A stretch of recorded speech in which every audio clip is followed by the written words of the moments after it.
이 시간 하나님의 말씀과 위로와 복음 필요한 분 계시다면 이곳에 같이 오셔서 말씀을 들으셨으면 좋겠습니다. 약 7, 8분 동안 하나님의 말씀을 대언하겠습니다. 오늘 구원받은 사람의 반응이라는 제목으로 하나님의 말씀 나누겠습니다. 누가복음 7장 37절에서 39절의 말씀 제가 대표를 읽고 하나님 말씀 나누겠습니다. 그 동네에 죄를 지은 한 여자가 있어 예수께서 바리새인의 집에 앉아 계심을 알고 향유 담은 옥합을 가지고 와서 예수의 뒤로 그 발 곁에 서서 울며 눈물로 그 발을 적시고 자기 머리털로 닦고 그 발에 입을 맞추고 향유를 부으니 예수를 청한 바리새인이 그것을 보고 마음에 이르되 이 사람이 만일 선지자라면 자기를 만지는 이 여자가 누구며 어떠한 자 곧 죄인인 줄을 알았으리라 하거늘. 오늘 나눌 하나님의 말씀은 누가복음 7장 37절에서 39절입니다. 구원받은 사람의 반응이라는 제목으로 하나님의 말씀 나누겠습니다.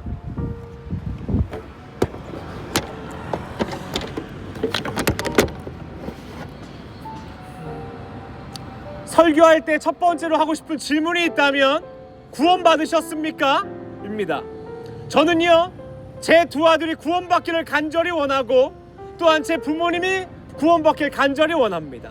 만약 천국과 지옥이 있다면 내가 사랑하는 사람이 누가 지옥 가기를 원하겠습니까? 그렇다면 여러분 구원받으셨습니까? 한번 대답해 보십시오.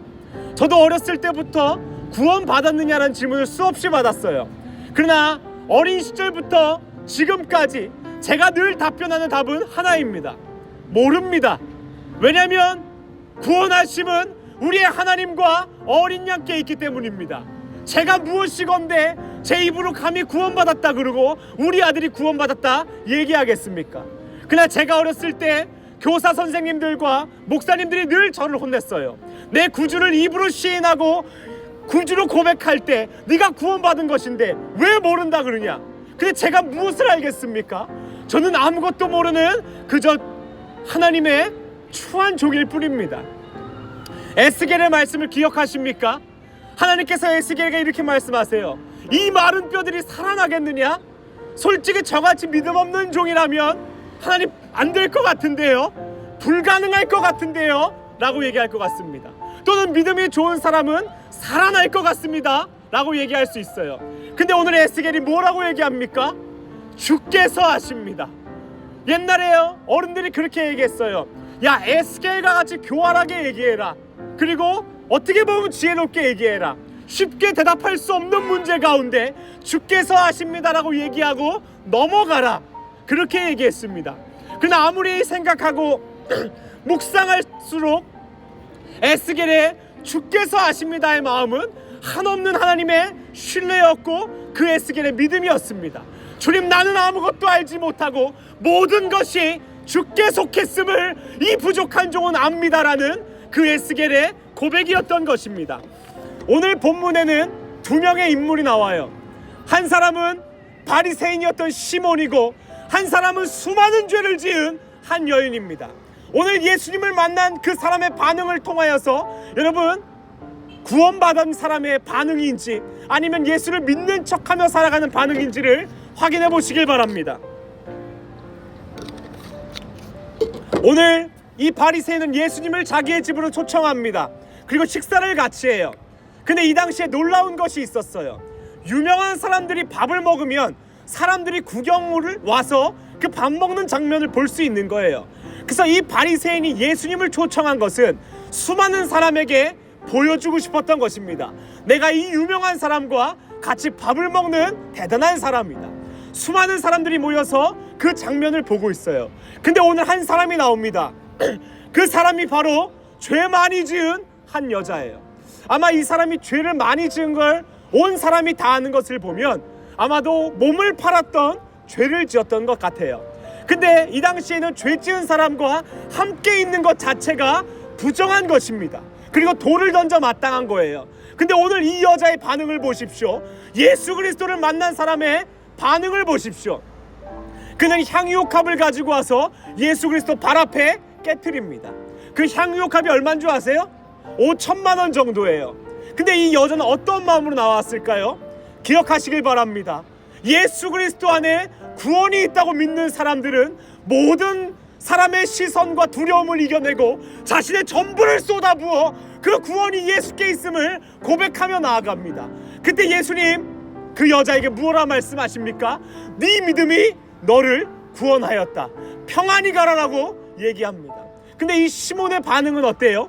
예수님을 만났지만 그는 자신의 과시함을 좋아했고 또한 예수님을 속으로 판단합니다. 이 사람이 진짜 선지자라면 이 여자를 내쫓아야 했었어야 하는 판단을 합니다. 여러분, 진정한 그리스도인이 무엇입니까? 판단하는 것이 그리스도인입니까? 이 교회가 썩었고 이 목사가 썩었다고 손가락질하는 것이 그리스도인입니까? 아니면 오늘 이 죄 많이 지은 여인과 같이 예수님 발 앞에 나아오고 내 죄 사함을 받고 구원받는 그 유일한 방법이 예수께 있음을 고백하며 나아가는 것이겠습니까? 우리가 이 바리새인과 같지 않고 이 죄를 많이 지었다 할지라도 예수께 나아오는 사람이 되기를 간절히 원합니다. 그렇다면 예수님 만난 후에 우리가 어떠한 반응으로 살아가야겠습니까? 기억해 보십시오. 사마리아 여인이 예수 그리스도를 만나고 구원을 받은 뒤에 어떻게 살아갑니까? 물동이를 내려놓고 예수님을 증거하는 일에 힘씁니다. 이것이 반응이에요. 그리스도를 만난 사람의 반응이라는 것입니다. 삭개오는 어떠합니까? 수많이 죄를 짓고 나쁜 짓을 하며 사람들에게 손가락질 받았지만 예수님을 만난 뒤에 자기의 전 재산 반을 가난한 자들을 위하여 사용합니다. 이것을 통하여 우리가 알 수 있는 게 뭐예요? 구원받은 사람의 반응은 이전의 삶을 살지 않고 예수님과 동행하며 예수님을 증거하고 예수님의 마음으로 살아간다는 것입니다. 우리가 구원받았는지 안 받았는지 나는 몰라요. 하나님만 아십니다. 그러나 오늘도 예수 안에 있는 사람들의 반응이 나타난다는 것을 기억하십시오. 그러면 우리가 어떠한 반응으로 여러분 살아가셔야겠습니까? 오늘의 바리새인 시몬과 같이 판단하고 정죄하는 것이 아닌 사마리아 여인과 삭개오처럼 사랑하고 용서하며 기다려줄 줄 알아야 합니다. 제가 청년 시절에요, 한 목사님이 오셔서 청년들에게 이렇게 물어봤습니다. 여러분, 이 교회 이 예배 가운데 몸을 파는 사람이 오고 마약 중독자가 오고 살인자가 와도 됩니까? 라고 질문했어요. 근데 대부분의 모든 청년들이 웃으면서 이렇게 얘기하는 거예요. 안 돼요, 안 돼요. 제가 그 말을 듣고 너무나 슬픈 것입니다. 이것이 우리가 바리새인과 무엇이 다릅니까? 부정한 사람은 교회 오지 못한다 그러고 부정한 사람은 예배 오지 못한다 그러고 어떠한 사람이 예배 드려야 됩니까? 어떠한 사람이 예수 그리스도가 필요합니까? 여러분, 나 같은 죄인 살리신 분이 예수님이심을 기억하십시오. 그렇다면 우리의 반응이 어떻게 되어야겠습니까? 오늘 그 죄악 가운데 허덕이는 한 사람을 위하여 기도하는 것이 구원받은 자의 반응입니다. 오늘도 자기의 연약함으로 넘어지고 쓰러지는 자를 보살펴주고 보듬어주는 것이 구원받은 사람의 반응입니다. 그러하니 오늘 우리가 죄 많이 지은 그 여인과 같다 할지라도 주 앞에 나아가는 은혜가 있게 하고 또한 주님 만났다면 주님과 늘 동행하여서 늘 내 반응이 바리새인과 외식하는 자가 아닌 주님 사랑하는 반응으로 살아가길 간절히 원합니다. 우리 시간 같이 한번 기도하겠습니다. 목이 터져라 하니까 혈압이 너무 많이 오릅니다. 그러나 그것이 저의 반응인 것 같습니다. 수많이 어려운 상황 가운데 더 우리가 열심 낼 수 있는 것, 내 안에 그리스도가 살아있기 때문입니다. 우리 그렇게 해달라고 같이 한번 기도하겠습니다. 전능하신 하나님 감사합니다.